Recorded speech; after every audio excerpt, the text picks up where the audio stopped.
Hi, my name's Asger and welcome to Wine Gives for Your Wine TV. Today what I thought we'd look at is which wine glasses go with which wine and why. And in order for me to get a better understanding, what I've done, I asked Tom Mullen from John Artis to come and tell me a little bit about these particular glasses that he's kindly brought along. So hi Tom, nice to see you. Very pleased to be here. Tell us a little bit about yourself. I work for John Artis Glassware. We've been at the top of the industry for 62 years now.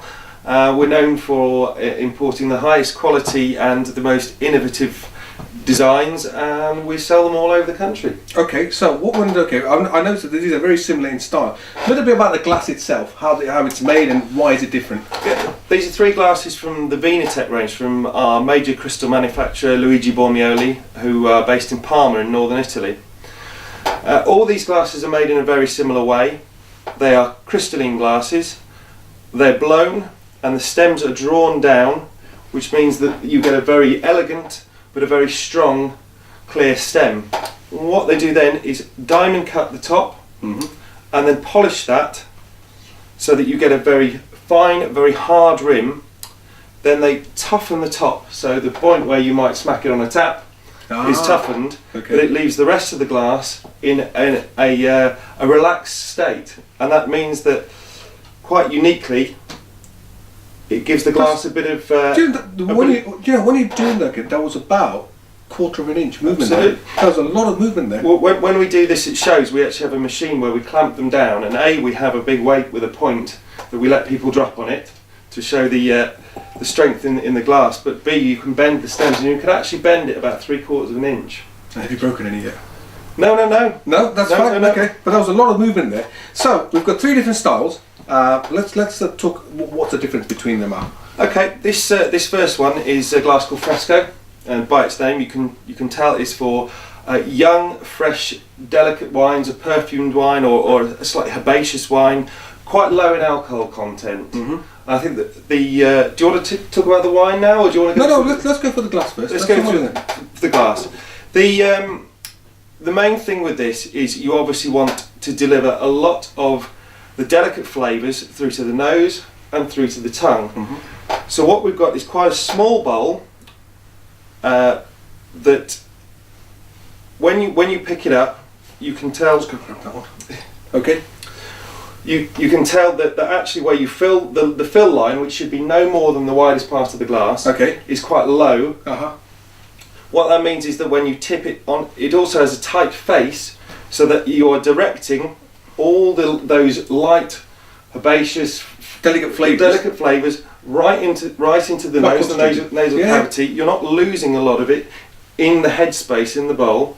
And also the tight curvature will actually, when you put it to your lips, to your tongue, will direct the wine directly onto the tip of your tongue, which is where you have more of the flavours. The flavour sensors, which will pick up those kind of things. And with this kind of wine, aroma is so important. You will know aroma is so important. So it's really bringing that all together in a very concentrated way. Okay. What I've done, is I've actually picked a Californian Zinfandel here to go with this particular. It's 10.5%, so 10.5% ABV, so quite light in alcohol. And what I want to do is to try out this particular glass. So no more than about there. Super. Okay, so here, and then again very light in colour, typical Zinfandel this, and it's got it's got really good aromas in it. So in terms of look, as I said, right? It's quite light in colour, rosé in colour, which is Zinfandel roses. Zinfandel should be okay, right? We'll give it a bit of a swirl. The taller glass does allow the swirl as well. Well, actually, yeah. I mean, a lot of people. There's two ways you can do. You can either do it like this, because I've been doing it for a long time, or the other way is put it on the table and just go like that. So it's got a lot of aromas coming through there. You're right. I mean, it's quite it's very much concentrated when it comes up there. And on this one, strawberries are just coming through there. Very, very light. Very, very refreshing aromas coming in. Again, strawberry, summery fruit come in this particular wine. Now, let's have a little taste test on this one.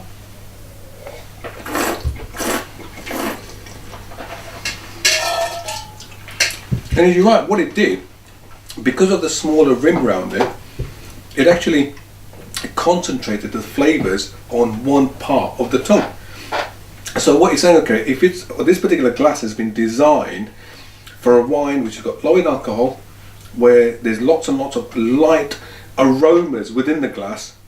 So when you actually do the old sniff test, it concentrates the aroma there, and lovely strawberry aromas coming off this one. And on this one again, you've got the sweetness coming through the background, but all the flavour in the mouth as well. Again, lots and lots of strawberries. Very much of a nice summery wine. Now, what you're suggesting, okay, right, that if we probably use that on this one, okay, right. Now let's try it. Let's try it. Okay, just tell us a little bit about this glass first. Well, the reason that I bought this one, this is a glass called Maturo, and I've used this as a comparison because you can see the fresco, it's a very similar shape. It's almost it's just been slightly blown up, and you may look at that and say, well, why would you use the same shaped glass but in a different size? So what we bought this here to illustrate, this glass is another white wine glass, but this is specifically for a much heavier, probably a higher alcohol by volume. Examples would be something like a heavily oaked Chardonnay, okay, where you still need concentrated for the flavours, but if you put a 13% wine in this glass, you're going to blow your head off with the alcohol. You won't get the aroma coming through. So this is a wine that needs a bit more cavity, a bit more head space, we call it in here, to breathe and to actually let that through. But it's still probably got, well, the white wine delicacy, but it's a bit more. Actually, what I'm going to put this one. This is a dry white from Australia, and what I've done, okay, right, is this one's 13% in alcohol, so it's a very high in alcohol wine. You can see by the colour, the deep yellow colour. Yeah, very much so. But more importantly, okay, right, is we want to illustrate the point that you're making. That what you want to, okay, right, is because it's got a wider rim on it. Obviously, because alcohol's evaporating already on it, okay, what you're going to get, okay, you want the aromas coming through, but more importantly, okay, because it's wider, when you put it in the mouth, you will get a much more wider place where the liquid's got to go then. So let's have a bit of a sniff on this one. Again, you can either do it this way, or you can do it whichever way. Let's see what we got. Again, you can smell the freshness coming through this one, okay, right? Again, because it's got a slight little bit of oaking in there, the vanilla's coming through there as well. But, as you said, okay, high alcohol content, at the same time causing it, it's evaporating, but it's got a wider rim for you to get it's not going to blow your head off. And, I like the expression, blow your head off. So let's have a bit of a taste of this one.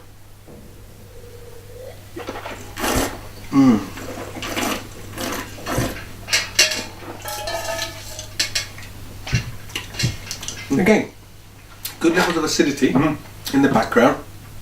Very, very fresh. Notes of vanilla coming through there. A little bit of the oakiness, which is the vanilla coming through there. A little bit of toastiness. Yeah, I can see why this glass would work better than the other one because of the reasons you're giving it. Okay, a lot more alcohol in there. Needs a lot more space for the wine to work around it. Yeah, I can see that one working. And the last one we've got, this glass here. I'll just move this to one side. I'll tell you a little bit more about this particular glass. This is from the same range, the Vinatec range, and this glass is called Robusto. You can see that it's much larger, even than the Maturo, and it has a much wider face. This glass is specifically designed for heavier, high alcohol red wines, very structured wines. And as it would suggest by the name, with quite robust flavours coming through. If you're looking to serve a Barolo or something like that, or a 14% heavy wine, you could not do it in either one of these glasses. And if you did taste it out one of those, it would put your palate off for a couple of minutes certainly. So I suppose what it does, okay, right, is because the glass is bigger, one of the things it enables, okay, it lets the wine aerate in the glass as well. It will oxygenate. It has a large surface area in the base, which immediately brings oxygen into the wine. Even if it's wine that's coming straight from a bottle. I mean, certain places decant certain wines, but it's not always necessary. This will certainly bring out and accentuate those robust qualities in the wine. What I've done, okay, this is a little bit unusual wine because I know you were coming, okay, I opened it up for us to try. It's a wine from a very good famous winemaker in the south of France called Eric Fabre. And he's got a brother who's got a business in Paris making chocolate. And what he said to me, okay, he wanted a particular wine which would go very well with chocolate. So he developed this particular wine called Orange Victoria. Again, very high in alcohol, 13% this one's got on it. And when you use it, you'll actually see the alcohol sitting around the glass when you swirl it. So it's a little bit unusual wine. I thought because you're coming down, I thought, well, we might as well have a look at it to illustrate the points of them. Again, really deep red, ruby red in that one. Yeah, very good. And again, if you just have the old swirl test, you can either do it that way or you can do it on there. Yeah. And if you now if you look at it, I mean, I know it's probably difficult, okay, but the alcohol just sits around the sides. That tells you it's a very high alcohol wine, this one. So let's have a bit of a... Wow. An awful lot going on there. Yep. Cherries, dark fruits, figs. But the interesting way he's done it is actually put maple syrup in this wine. Wow. Yeah, so it's a red wine, which is a sweet wine, but he's put the maple syrup in there to go with the chocolate. So, again, a lot going on there. So let's have a bit of a taste.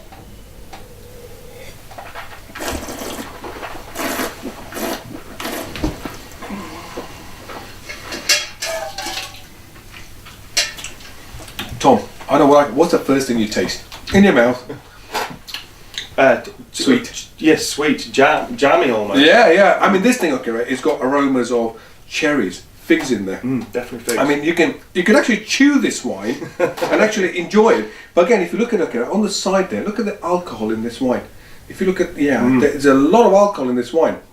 And what you're saying, this particular glass has been designed so that it opens the wine up, the aromas come through, because of the wide rim on it. So again, the alcohol doesn't overpower the wine, and what you actually get with when you put it in the mouth, because of the wider surface area all around your mouth, all around the mouth. And again, when you put it in your mouth, you aerate it, all the flavours just come out and are bursting through.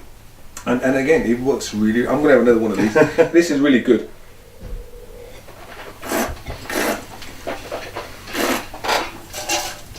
Again, the figs, cherries, yummy. This is a delicious wine. So again, we're just going to have a quick summary, okay, right? 3 different glass styles. Again, Tom, I'm assuming, okay, right, you can use all 3 of these. I mean, if this was like Beaujolais, for example, little alcohol in there, you could use the same glasses for either red or white along the same principles. Yeah, absolutely. I like, let's say, Beaujolais or a Pinot Noir, something like that would go perfectly in there. Okay, and again, maybe building up to a sort of Rioja Reserva, which is a little bit of oak aging in there. Again, bursting with flavours, you could put it on there, and then again you can move to this particular glass. Again, the enjoyment of it, Barolo, Chateauneuf de Pape, those kind of wines would be very well suited to a much more wider glass with a lot more alcohol. Absolutely. Very, very interesting. Thanks, Tom. Thanks for the information. It's Asger signing off till next time.